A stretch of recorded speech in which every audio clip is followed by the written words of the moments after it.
नमस्कार स्टूडेंट्स, कैसे हो सभी? I hope you all are fine. Welcome to your on platform that is great genesis. आज इस लेक्चर में हम डिस्कस करने वाले हैं परम्यूटेशन एंड कॉम्बिनेशन की हमारी थर्ड एक्सरसाइज, जहां पे हम डिस्कस करने वाले हैं परम्यूटेशन का टिपिकल फॉर्मूला। कि एक्चुअली में एग्जैक्ट परम्यूटेशन का फॉर्मूला क्या, फॉर्मूला इतना टिपिकल नहीं है। मैं परम्यूटेशन के फॉर्मूला को कनेक्ट करके जाऊंगा फैक्टोरियल के साथ और कनेक्ट करके जाऊंगा सिंपल टाइप ऑफ मेथड के साथ। वैसे तो इस एक्सरसाइज में डिफरेंट टाइप ऑफ न्यूमेरिकल के बारे में बात होगी, लेकिन आने वाली एक्सरसाइज में आप देखोगे कि आप किसी तरीके से भी क्वेश्चन को सॉल्व कर सकते हो। तो बिना किसी देरी के स्टार्ट करते हैं। तो सबसे पहले लास्ट लेक्चर के अंदर हमने क्या डिस्कस किया था? लास्ट लेक्चर्स के अंदर हमने फंडामेंटल थ्योरम के बारे में पढ़ा, फंडामेंटल प्रिंसिपल के बारे में डिस्कस किया। Just a second.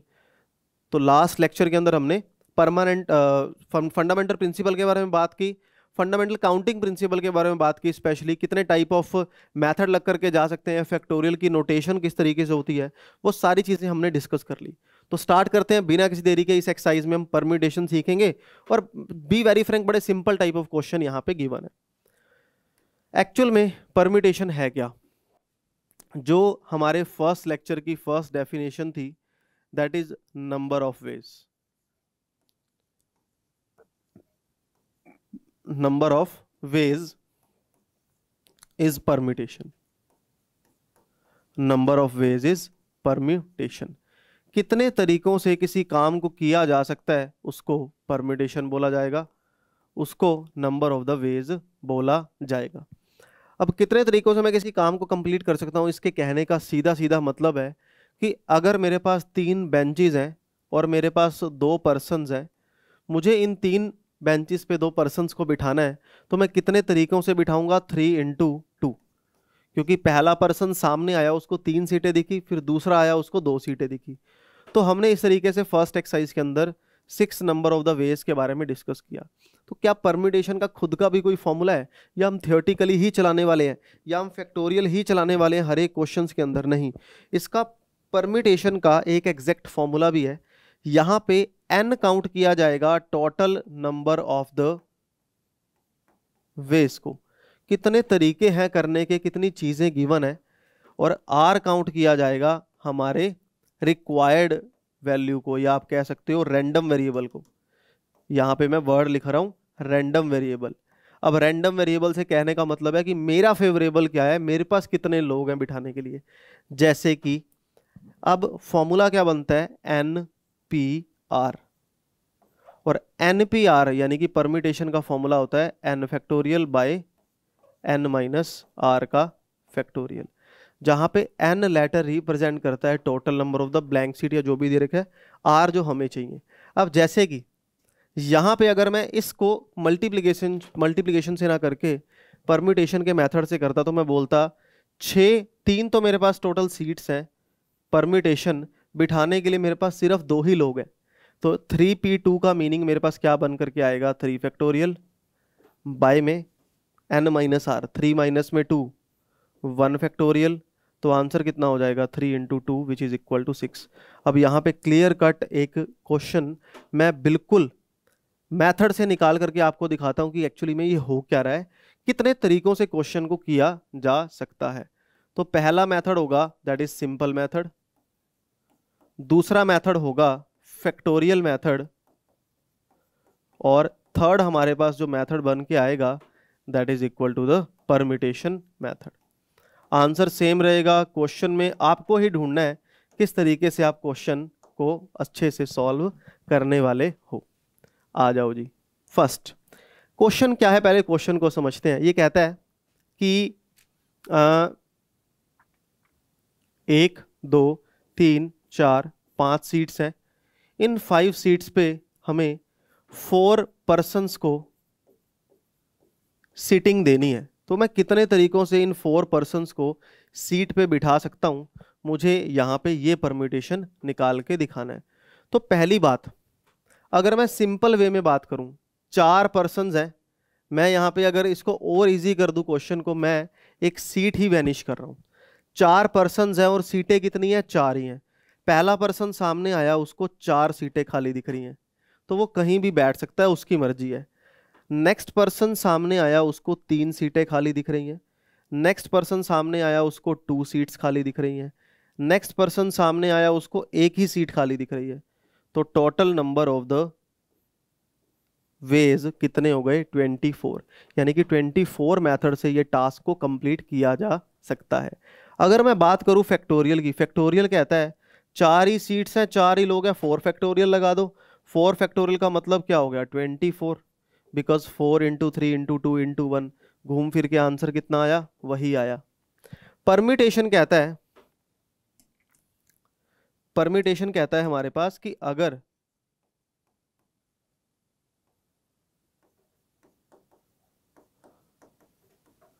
परमिटेशन की डिमांड है कि 4 सीट हैं और 4 ही लोगों को बिठाना है, 4p4 क्या होगा? 4 फैक्टोरियल डिवाइड बाय 4 माइनस 4 0 का फैक्टोरियल, तो आंसर कितना आया? 4 फैक्टोरियल बाय 1। तो भी आंसर मेरे पास कितना आ गया? 24। यहाँ भी कितना आया? 24। यहाँ भी कितना आया? 24।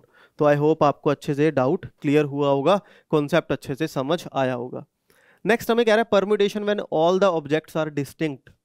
सारे के सारे ऑब्जेक्ट डिस्टिंक्ट हो तब परम्यूटेशन कैसे लगाया जा सकता है? सारे ऑब्जेक्ट डिस्टिंक्ट का मतलब है, जैसे मान लो 1 2 3 4 5 है ना, और 5 ही लोग हैं, A B C D E. तो हमेशा जब 5 ही सीटें हैं, 5 ही लोग हैं, तो permutation when all the objects are distinct, तो सीधा फॉर्मूला क्या लगेगा? एन सी एन ही तो लग, एन पी एन ही तो लग जाएगा। टोटल भी सेम है और total number of the distinct सारे के सारे नंबर्स भी अलग अलग हैं। नेक्स्ट हमें एक छोटी सी लाइन लिखी हुई है, जैसे कहता है number of the permutation of all n different object taking all at a time. अगर सभी को पिक किया जाए तो एन पी एन हमेशा आंसर एन फैक्टोरियल ही निकलेगा। एन पी एन का मीनिंग क्या हो गया? N factorial divide by n minus n 0 factorial. अब इसने एक्चुअली में कहने की डिमांड पता है क्या की? अभी अपन एग्जाम्पल किया कि 4 सीटें हैं और 4 ही लोग हैं, तो 4p4 लिख दो या फिर 4 फैक्टोरियल लिख दो, बात तो एक ही है। तो ये था सारा का सारा कॉन्सेप्ट हमारी इस सेकंड एक्सरसाइज का। मेनली एक सिंगल फॉर्मूले पे पूरी एक्सरसाइज डिपेंड करने वाली है। 6.3 एक्सरसाइज देखते हैं किस तरीके से न्यूमेरिकल यहाँ पे बन सकते हैं, उन सारे न्यूमेरिकल के बारे में 1 बाय 1 डिस्कस करते हैं। तो सबसे पहले सबसे फर्स्ट न्यूमेरिकल हमें दे रखा है 10p3 is equal to 9p3 और इज प्लस में दिस। हमें कहता है कि प्रूव करके दिखाओ कि left is equal to right होगा। हमें ये चीज यहां पर प्रूव करनी है। तो सबसे पहले मैं क्या कर रहा हूं? लेफ्ट हैंड साइड ओपन कर रहा हूं। लेफ्ट हैंड साइड देखो 10p3, 10p3 का फॉर्मूला क्या हो जाएगा? 10 फैक्टोरियल डिवाइड बाय 10 माइनस में 3 का फैक्टोरियल, है ना। तो ये हो गया 10 factorial whole divide by 10 minus 3 कितना हो गया? 7 फैक्टोरियल। तो 10 फैक्टोरियल का मतलब हम क्या ओपन कर सकते हैं? 10 इंटू 9 इंटू 8 इंटू 7। देखो मैं फिर से बोलूंगा कि वहां तक ओपन करते जाओ जहां तक तुम्हारे छोटे फैक्टोरियल की वैल्यू गिवन है, क्योंकि आंसर तो कट होने के बाद आंसर तो इजीली से निकल ही जाएगा। तो ये मेरे पास आंसर कितना आया? 720 इज द करेक्ट आंसर। हमने लेफ्ट साइड का जो है वो आंसर निकाल के इसको दिखा दिया। अब बची right hand side. Right hand side पे फोकस करो। यहां है 9p3, 9p3 plus 3 multiplied by 9p2। ठीक है, 9p3 का मीनिंग क्या हुआ? 9 फैक्टोरियल डिवाइड बाय 3 फैक्टोरियल और 9 माइनस 3 6 फैक्टोरियल। 9 फैक्टोरियल, 3 फैक्टोरियल और 6 फैक्टोरियल प्लस 3 मल्टीप्लाइड बाय ये हो जाएगा 9 फैक्टोरियल, 2 फैक्टोरियल और 9 माइनस में यहाँ छोटी सी गलती की है हमने, इसको ठीक कर लेंगे। परम्यूटेशन ओपन कर रहे हैं ना, 9 फैक्टोरियल और 9 minus 3 6 factorial plus 3 multiplied by 9 factorial और 9 माइनस में 2 7 का फैक्टोरियल। मैंने सिर्फ परम्यूटेशन का फॉर्मूला लगाया और कुछ भी नहीं किया। तो 9 फैक्टोरियल को ओपन करो, 9 इंटू 8 इंटू 7 इंटू 6 फैक्टोरियल। यहीं पे रोक देंगे क्योंकि 6 फैक्टोरियल नीचे पड़ा है, ऑब्वियस सी बात है वैल्यू कट जाएगी। अब यहाँ पे 3 मल्टीप्लाइड बाय 9 इंटू 8 इंटू 7 का फैक्टोरियल होल डिवाइड बाय 7 का फैक्टोरियल। 6 फैक्टोरियल से 6 फैक्टोरियल कट, 7 फैक्टोरियल से 7 फैक्टोरियल कट। तो आंसर अब क्या बना, 9 इंटू 8 इंटू 7 बन गया, और 9 इंटू 8 इंटू 3 बन गया। अब चाहे तो कल क्वेश्चन को इजी करने के लिए 9 इंटू 8 कॉमन ले सकते हो, अंदर आ गया 7 प्लस 3, तो ये हो गया 72, 7 प्लस 3 10, तो 720 is the correct answer. 720 is the correct answer. तो ये था हमारा फर्स्ट क्वेश्चन। इसी तरह के अब डिफरेंट टाइप ऑफ क्वेश्चंस के बारे में वन बाय वन डिस्कशन करते हैं। तो नेक्स्ट क्वेश्चन, यहाँ पे क्वेश्चन की डिमांड है अगर np2 हमारे 2 के इक्वल है then find the value of n। किसकी वैल्यू हमें निकाल के दिखानी है, n की वैल्यू हमें निकाल के दिखानी है। अगर मैं np2 की बात करूं, ये हो जाएगा n factorial divide by n minus 2 का factorial is equal to 20, is equal to 20। तो अब अगर अपने को देखो, अगर n की वैल्यू निकालनी है, मैं कैलकुलेशन से ज़्यादा किस पे ध्यान दूंगा, मैं क्वेश्चन को आसान करने पे ध्यान दूंगा, मैं बड़े फैक्टोरियल से छोटे फैक्टोरियल पे जंप करने के लिए ध्यान दूंगा। तो n फैक्टोरियल को हम ओपन कर सकते हैं n, एक और कम कर दो, एक और कम कर दो, और मैं यहीं पे आकर के रोक दूंगा क्योंकि नीचे n माइनस 2 फैक्टोरियल पड़ा है, नीचे n माइनस 2 फैक्टोरियल पड़ा है, इज इक्वल टू कितना आ गया 20। n माइनस 2 फैक्टोरियल से n माइनस 2 फैक्टोरियल कट हो गया, बचा गया n into n minus 1 is equal to 20। दोनों को मल्टीप्लाई करो, ये हो जाएगा n स्क्वायर माइनस में n is equal to 20, n square minus n 20 यहाँ पे आके माइनस हो गया। अब मिडिल टर्म स्प्लिटिंग करनी है, कौन से ऐसे दो नंबर हैं 5 और 4, तो माइनस का 5n प्लस का 4n plus 20 is equal to 0। n common ले लो, बचेगा n माइनस 5, 4 कॉमन ले लो, बचेगा n माइनस, यहाँ माइनस है, यहाँ माइनस है, ठीक है, 4 कॉमन ले लो, बचेगा n minus 5। Again n minus 5 फिर से कॉमन ले लो, क्या बचेगा n plus 4 is equal to 0। n minus 5 को अगर मैं 0 के इक्वल रखता हूं तो n की वैल्यू कितनी आ गई, 5 आ गई, और n प्लस 4 को अगर मैं 0 के इक्वल रखता हूं तो n की वैल्यू कितनी आ गई, माइनस का 4। और आप सब बहुत अच्छे तरीके से जानते हो कि n can not be negative, that means required value of n is equal to 5। तो n is equal to 5 is the correct answer. I hope अच्छे से क्लियर हुआ। अगले क्वेश्चन पे आ जाते हैं बिना किसी देरी के। नेक्स्ट क्वेश्चन ये रहा आपकी स्क्रीन पे, कहता है क्वेश्चन की डिमांड है find the value of n, find the value of n if np5 का रेशो इसके साथ 6:1 निकल करके आएगा। अगर रेशो कुछ इस तरीके से बनता है तो हमें इस क्वेश्चन को बड़े तरीके से, बड़े प्यार से सॉल्व करना है। तो यहां पे देखो, सबसे पहले स्पेस क्रिएट करते हैं। देखो जी,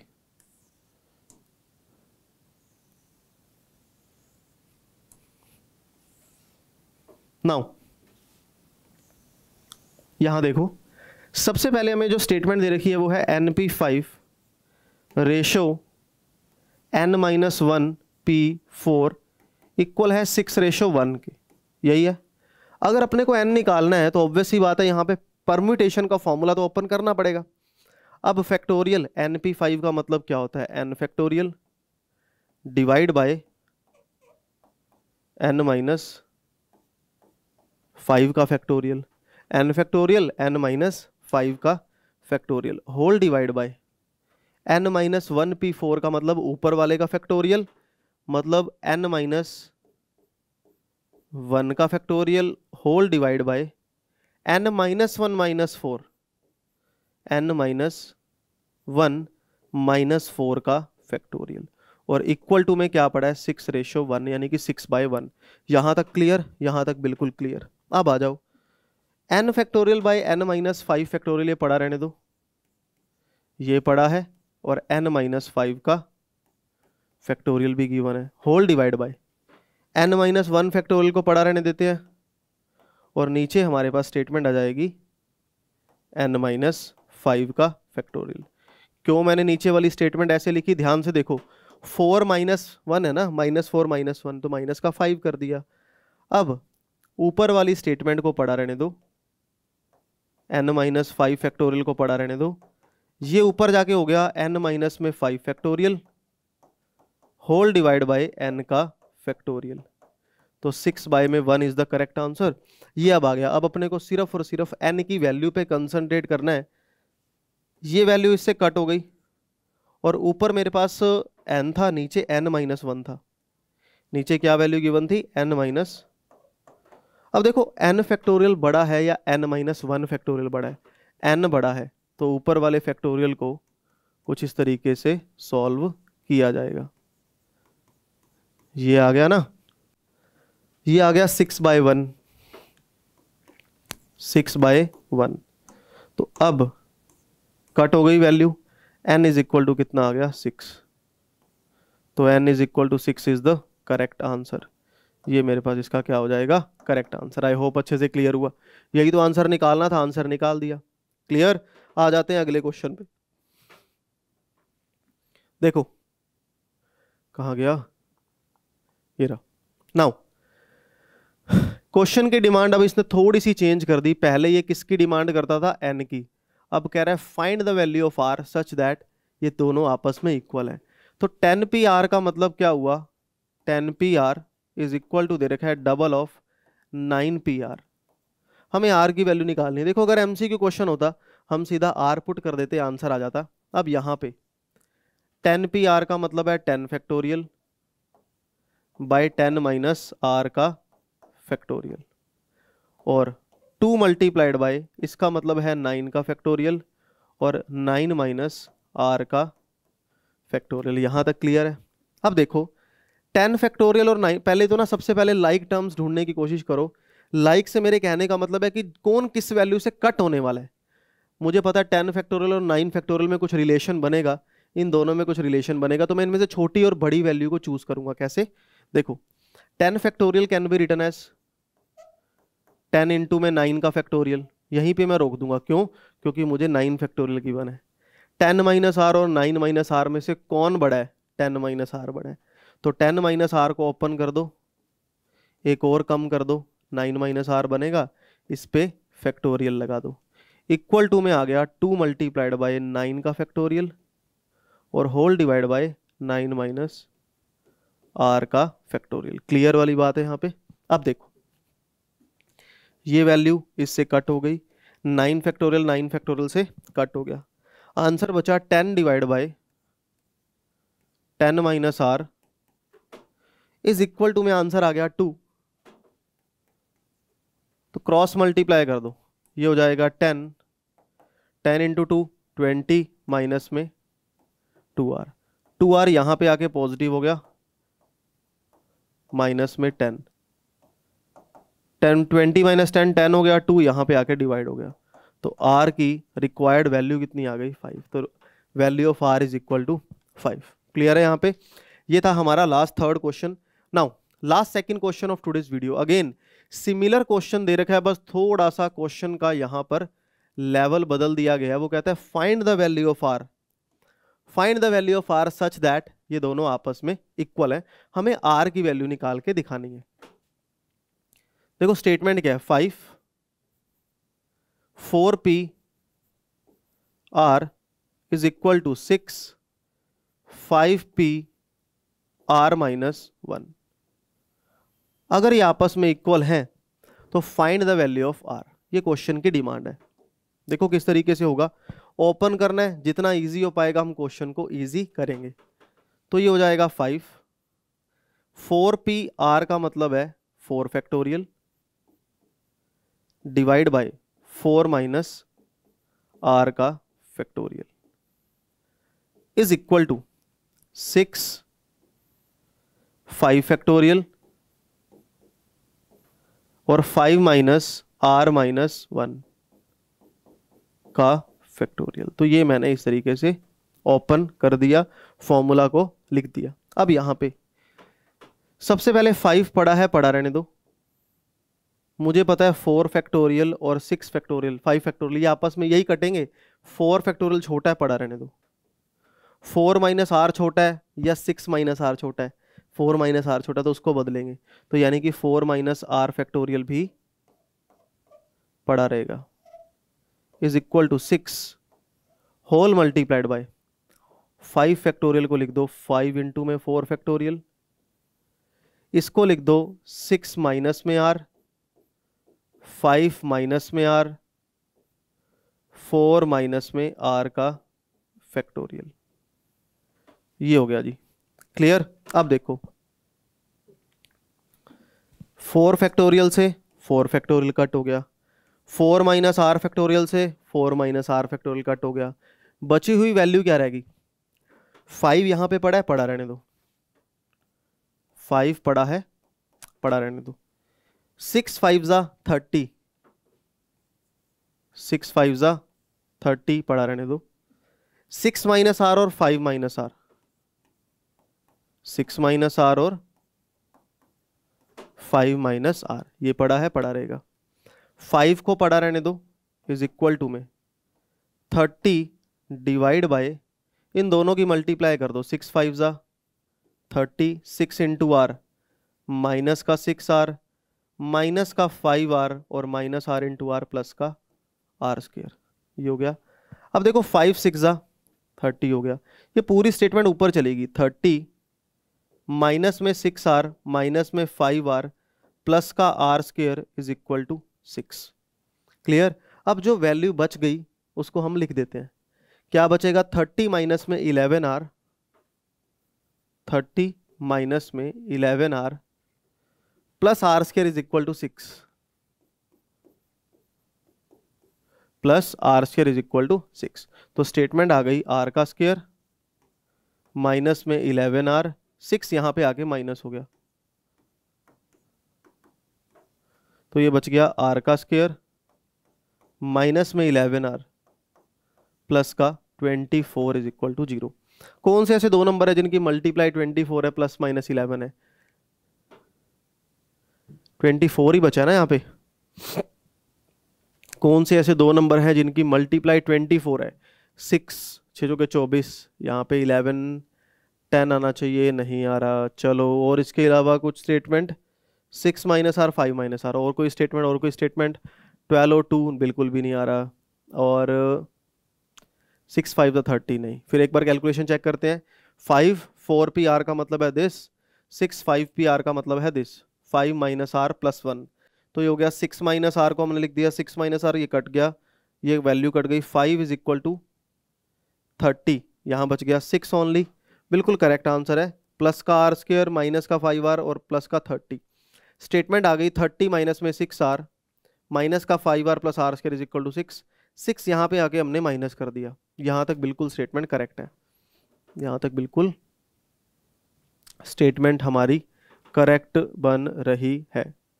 15 4 जा नहीं, 13 2 जा नहीं, और 14 3 जा नहीं। तो यहाँ पे एक बार दोबारा से चेक करते हैं। 5 4 पी आर तो पड़ा ही है, ठीक है। 6 इंटू 5 पी आर माइनस 1 पड़ा है, बिल्कुल ठीक है।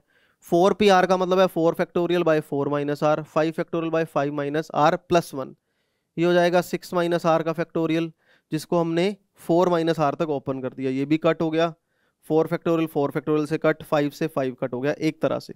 वहाँ यहाँ रह गया 1 ओनली, है ना, और यहाँ रह गया 6 बाय 6 5 जा 30 माइनस का 6 आर माइनस का 5 आर और प्लस का आर स्क्वायर। तो ये स्टेटमेंट अब हमारे पास बच गई। तो r square minus 11 r square minus 11 r plus का 30 माइनस 6। तो ये स्टेटमेंट बिल्कुल करेक्ट है, मुझे लगा कहीं उसके अंदर मिस्टेक होगी। अब देखो हमें आर की वैल्यू निकालनी है, देखते हैं नंबर क्या बनते हैं। तो आर स्क्वायर ये हो जाएगा 8 और ये हो जाएगा 3। ऐसे कौन से दो नंबर है जिनकी मल्टीप्लाई करें तो 24 आए और प्लस माइनस से हमारा 11 निकल के आए? Now r you can take common, r minus 8 हो गया, 3 कॉमन ले लो, आर माइनस 8 हो गया, आर माइनस 8 अगेन कॉमन ले लो, आंसर बचा r माइनस 3 इज इक्वल टू 0। तो एक वैल्यू आ गई 8 और एक वैल्यू आ गई 3। अब बात यह है कि एक्चुअली में सही कौन है।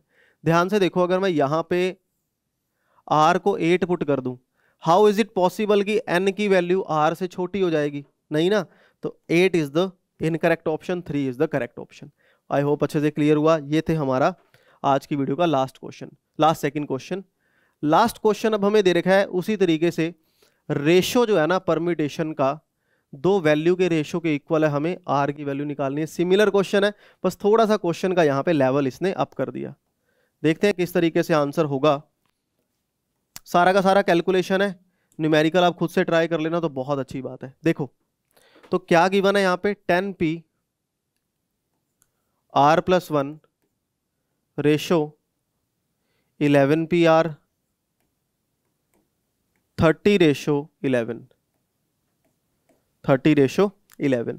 अगर मैं 10p r+1 को ओपन करूं तो क्या होगा, 10 factorial divide by 10 minus r+1, तो -1 ही हो जाएगा, होल डिवाइड बाय में 11p r का मतलब है 11 फैक्टोरियल और 11 माइनस r का फैक्टोरियल, ये हो जाएगा 30 डिवाइड बाय में 11।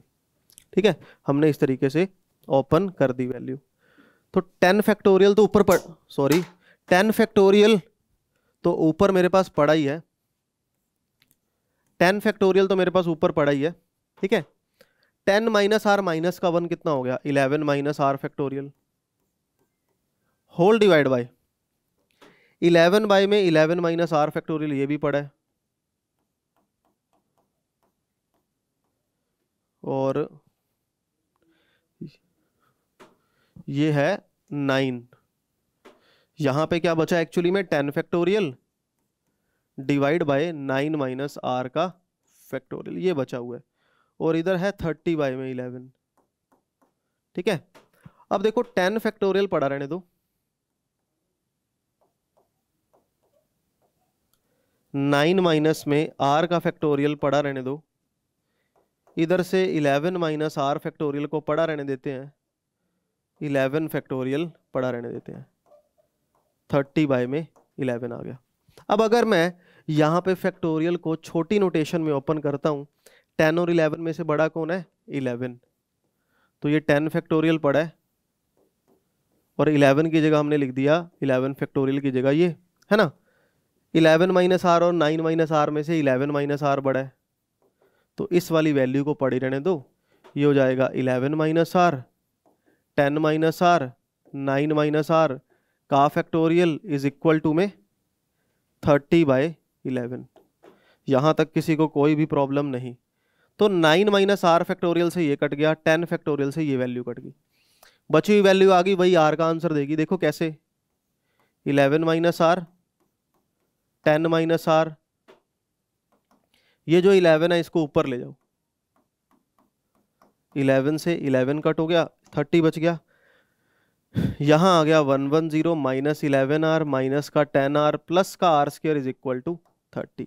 नाउ द क्वाड्रेटिक इक्वेशन जो अब हमारे पास पेंडिंग रह गई वो आ गई r स्क्वायर माइनस का 21r 110 minus 30 which is equal to 80।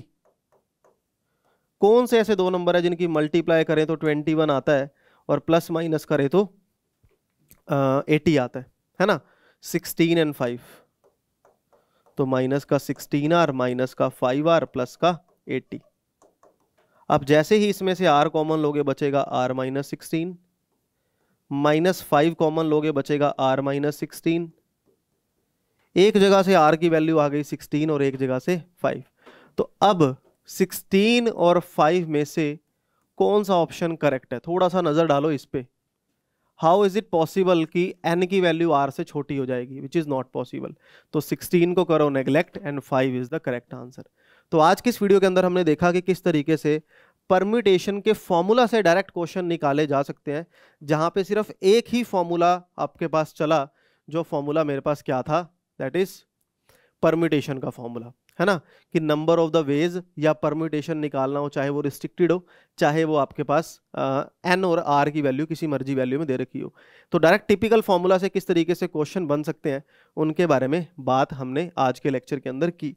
इससे जो नेक्स्ट हमारा लेक्चर रहने वाला है, इससे नेक्स्ट लेक्चर के अंदर हम इसके प्रैक्टिकल प्रॉब्लम्स के बारे में समझेंगे, जहां पे restricted polynomial, restricted permutation, question इसी टाइप के होंगे, बस क्वेश्चन को वर्ड प्रॉब्लम में कन्वर्ट किया गया होगा, और वर्ड प्रॉब्लम में कन्वर्ट करने के बाद आपको दे रखा होगा कि डिफरेंट टाइप ऑफ क्वेश्चंस, जैसे हमने फैक्टोरियल के क्वेश्चन डिस्कस किए उसी तरीके से हम इन सारे क्वेश्चंस को भी वन बाय वन जो है वो पिक करने वाले हैं। तो आई होप आज की इस वीडियो के अंदर हमने जितना भी कंटेंट किया आपको बहुत प्यार से, बहुत अच्छे तरीके से समझ आया होगा। अगर वीडियो अच्छी लगे तो वीडियो को लाइक और शेयर जरूर करेंगे, चैनल को शेयर करेंगे अपने फ्रेंड्स के साथ। Have a good day to all of you, bye bye bye.